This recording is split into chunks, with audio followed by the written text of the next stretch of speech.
안녕하십니까. 주식투자클럽 가운스탁스 바라타입니다. 오늘은 차트를 보면서 주식 이야기를 할 것이 아니라 다른 이야기를 해볼까 합니다. 주식 초보가 주식 투자로 월 30%라는 제목으로 영상을 시작하는데요. 여러분들은 주식 투자로 월 목표가 몇 프로입니까? 이 질문에 주식 경험이 얼마 안 되는 분들은 30%쯤 30%만이라는 말을 주로 합니다. 이게 무슨 개똥 같은 소리입니까? 물론 잘 몰라서 그런 말을 하시는 걸 수도 있습니다. 생각을 안 해보고 하는 말일 수도 있습니다. 주식 경험이 많으신 분들은 월 5%만 벌어도 좋겠다. 매월 10%만 벌면 소원이 없겠다. 대부분 이렇게 말씀을 하십니다. 그런데 주식을 접한 지 얼마 안 되신 분이 30%라니요. 안 벌어봐서 모르시는 걸까요? 욕심이 많으신 걸까요? 목표라서 그냥 높게 잡는 걸까요? 목표니까 좀 높게 잡아도 됩니다. 근데 30%는 미친 소리죠. 1억을 가진 사람이 월 30%를 벌면 3천만 원을 벌어야 된다는 소리입니다. 그럼 단위로 1년을 벌면 3억 6천, 즉 360%가 됩니다. 그럼 이것을 1년 동안 주식 계좌에서 돈을 하나도 안 찾고 지속 투자해서 월 30%를 꾸준히 번다면 복리의 마법으로 수익은 2230%가 됩니다. 수익이 22억 3천만 원의 소리입니다. 다시 묻겠습니다. 여러분들은 매월 목표 수익이 몇 프로입니까? 직장인 투자자라면 월 3에서 5% 정도만 꾸준히 벌어도 대단한 일입니다. 월 3%를 꾸준히 벌면 연 42.58%가 되고 월 5%를 꾸준히 벌면 연 79.59%가 됩니다. 월 30%라는 수익이 아예 불가능한 수익은 아닙니다. 저도 하락장이 오면 또는 큰 상승장이 오면 20에서 30%도 운이 좋아서 가끔 벌기도 합니다. 하지만 항상 오르기만 하는 주식도 없고 항상 내리기만 하는 주식도 없습니다. 주식 투자를 함에 있어 꾸준히 수익을 낸다는 것은 결코 쉬운 일이 아닙니다. 저는 최소 월 목표 수익을 7%로 잡고 있습니다. 매월 7%를 복리로 따지면 연 125.22%가 수익이 발생합니다. 이 정도면 대단한 수익이지 않을까요? 그런데 주식 초보가 고수도 아닌 주식 초보가 월 30%라니요. 미친 소리에 불과합니다. 투자의 기재 워런 버핏도 연 목표가 30% 내외입니다. 유명한 사람들의 주식 실패담을 좀 올려드리겠습니다. 만유 인류의 법칙을 발견한 뉴턴은 아시다시피 과학 역사상 손에 꼽히는 천재입니다. 그 천재적인 뉴턴도 주식 투자로 결국 실패합니다. 1720년 당시 2만 파운드 당시 가치로 20억 원을 날렸습니다. 뉴턴은 이런 말을 남겼죠. 나는 전체의 움직임을 센티미터 단위로 계산 가능하지만 사람들의 감기는 계산할 수 없었다. 미국이 가장 사랑하는 소설가 마크 트웨인입니다. 그도 주식 투자로 전 재산을 날린 실패한 사람 중에 한 사람입니다. 마크 트웨인은 이런 말을 남겼죠.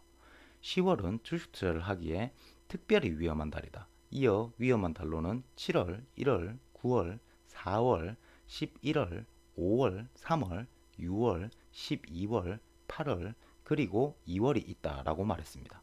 사실상 주식 투자를 하지 말라는 말과 같은 경고의 메시지입니다. 어빙 피셔는 근대 경제 이론 개척자입니다.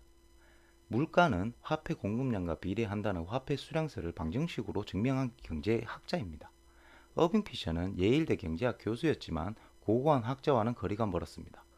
직접 금융시장에 뛰어들었고 시장 흐름을 분석해 주식 투자로 큰 돈을 벌었습니다. 그는 월스트리트 예언자라는 호칭까지 얻었습니다. 하지만 그는 한순간 저지른 실수 때문에 모든 걸 날리고 오늘날까지 대표적인 주식 투자 실패 사례로 소개됩니다. 1929년 어빙 피처는 미국 주식시장은 영원히 꺼지지 않을 것이다. 미국 주식은 영원히 하락할 일이 없다고 호언장담했습니다. 이 말을 한 직후에 경제사에서 가장 끔찍한 사건인 대공황이 미국을 덮쳤습니다. 미국 주식시장은 폭락했고 어빙 피셔는 전 재산을 잃었습니다. 이런 천재들도 깡통을 차고 망하는 곳이 주식판입니다. 그렇다고 주식 투자를 하지 말라는 뜻이 아닙니다. 주식 투자가 얼마나 위험한 것인지 알고 하시란 소리고 실현 가능한 목표를 가지고 하시란 소리입니다. 주식 투자는 꾸준히 수익만 낼 수 있다면 이보다 재테크 수단으로 좋은 방법이 없습니다. 과거 정기예금 금리입니다. 은행 이자에 만족하던 시대는 한참 전에 끝났습니다. 2000년대 초반에 정기예금 금리는 급격히 하락했기 때문입니다. 물론 2000년대 이전 은행금리가 높던 시절 소비자 물가 상승률이 높은 것을 감안하면 단순히 이자가 높은 것만은 아닙니다. 하지만 소비자 물가가 아무리 상승을 해도 먹을 거 덜 먹고 입을 거 덜 입고 절약해서 저축하면 은행 이자가 재테크 수단이 될 수 있던 시절이 있습니다. 그런데 지금은 은행 이자가 거의 없는 거라고 볼 수 있습니다. 이 말은 먹을 거 덜 먹고 입을 거 덜 입고 절약해서 은행 이자로 재테크하던 시절은 끝났단 소리입니다. 오피스텔 투자와 아파트 투자에 대해서 말씀드리겠습니다. 제가 살고 있는 대구 광역시 기준으로 말씀드리겠습니다. 1억에서 1억 2천짜리 오피스텔을 투자해 얻을 수 있는 임대 수익은 40에서 50만 원 수준입니다. 연 5% 수준이란 소리죠. 아파트의 경우 학군이 우수한 곳을 제외하고 30평대 아파트가 5억 5천에서 7억쯤 합니다. 그런 아파트를 월세를 놓는다면 80에서 130만 원 수준입니다. 그럼 월세 수익은 2%가 조금 넘는 거죠. 그렇다고 아파트보다 오피스텔 투자 가치가 높다는 말은 절대 아닙니다. 아파트는 부동산 시세의 움직임에 따라 매매가가 크게 상승 하락하지만 오피스텔은 매매가가 상승은 적고 하락이 다소 큰 편입니다. 이런 것을 보면 꾸준히 벌 수만 있다면 주식 투자가 얼마나 좋고 얼마나 재테크 수단으로 좋은 방법이겠습니까? 주식시장에서 5%가 돈을 벌고 95%가 돈을 잃는 곳입니다. 이곳이 주식시장이고 여기가 주식판때기입니다.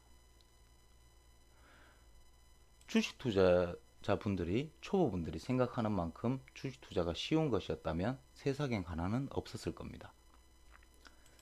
주식 투자 격언 중에 무릎에 사서 어깨에 팔아라라는 말이 있습니다. 이 말은 바닥에 못 사더라도 무릎 높이에 사서 수익을 내자라는 의미입니다. 그런데 주식 초보분들은 반대의 매매를 합니다. 그만큼 주식 투자가 어려운 것이고 확률이 나오는 매매법으로 주식 투자를 해야 한다는 말입니다. 주식 투자에는 수익을 내는 여러 방법이 있습니다. 차트를 통한 단기 투자, 일명 단타, 단기 투자라고 부릅니다. 회사 가치를 보고 매매하는 가치 투자, 일명 장투, 장기 투자라고 부릅니다. 다음 시간에는 차트 투자와 가치 투자에 대해서 이야기해 보도록 하겠습니다. 그럼 오늘 방송은 여기서 마치도록 하겠습니다. 구독과 좋아요 버튼 꾹꾹 눌러주시면 감사하겠습니다. 감사합니다.